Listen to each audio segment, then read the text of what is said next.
அண்மை செய்தி. முதலமைச்சரும் துணை முதலமைச்சரும் பயத்தில் ஏதேதோ உளறிக் கொண்டிருக்கிறார்கள் என முன்னாள் அமைச்சர் ஜெயக்குமார் தெரிவித்திருக்கிறார். அதனை அண்மை செய்தியாக பார்க்கிறோம். மக்கள் நலத்திட்டங்களை யார் அதிகமாக செயல்படுத்தியது என விவாதிக்க தயாரா எனவும் உதயநிதி ஸ்டாலினுக்கு ஜெயக்குமார் சவால் விடுத்துள்ளார். விவரங்களை செய்தியாளர் ராஜேஷ் வழங்க கேட்கலாம்.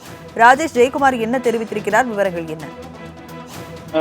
அமைச்சர் உதயநிதி துணை முதலமைச்சராக இருக்கக்கூடிய உதயநிதி ஸ்டாலின் நேற்றைய தினத்தில் திருவொற்றியூரில் நடந்த திருமண விழாவில் பேசியிருந்தார். அதில் பல்வேறு கருத்துக்கள் எதிர்க்கட்சி தலைவராக இருக்கக்கூடிய எடப்பாடி பழனிசாமி குறித்து அவர் தெரிவித்திருந்தார்.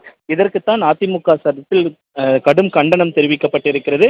அது தொடர்பாக முன்னாள் அமைச்சரும் அக்கட்சியினுடைய கழக அமைப்பு செயலாளருமாக இருக்கக்கூடிய ஜெயக்குமார் நீண்ட நெடிய அறிக்கை ஒன்றை வெளியிட்டிருக்கிறார். அதில் வாரிசு அரசியலையும் குடும்ப ஆட்சியையும் தலைமையிடமாக கொண்டு திகழும் தற்போதைய திராவிட முன்னேற்ற கழகத்தின் தலைவர் ஸ்டாலின், அந்த கட்சியின் இளைஞரணி செயலாளர் உதயநிதி ஸ்டாலினும் சமீப காலமாக ஏதேதோ பயத்தில் உளறிக் கொண்டிருக்கிறார்கள் என தெரிவித்திருக்கிறார்கள்.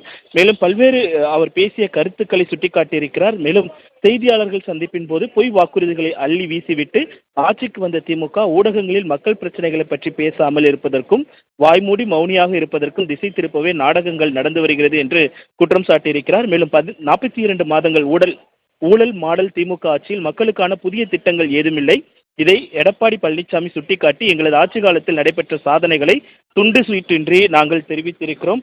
இருந்த போதிலும் விவாதம் செய்ய தயார், நாங்கள் என்னென்ன திட்டங்களை செயல்படுத்தினோம் என்பதை முதலமைச்சருடன் விவாதிக்க தயார் என்று தெரிவித்திருந்தார். இதுவரை வாய் திறக்காத யூகேஜி குழந்தை ஸ்டாலின் தான் கொடுக்கும் எல்கேஜியை உசுப்பிவிட்டு வாய் நீளம் காட்டுகிறார். அவருக்கு நாவடக்கம் தேவை என்று குறிப்பிட்டிருக்கிறார். காணாததை கண்டதை போல மலையை பார்த்து ஏதோ ஒன்று குறைப்பது போல எடப்பாடியை பார்த்து குறைப்பது தனக்கு விளம்பரம் கிடைக்கும் என்று நப்பாசியில் அந்த விஷக்கொடுக்கு வாய் வந்ததையெல்லாம் உளறி திரிகிறது என்று உதயநிதி ஸ்டாலினுக்கு நாவடக்கம் தேவை என்று அவர் குறிப்பிட்டிருக்கிறார்.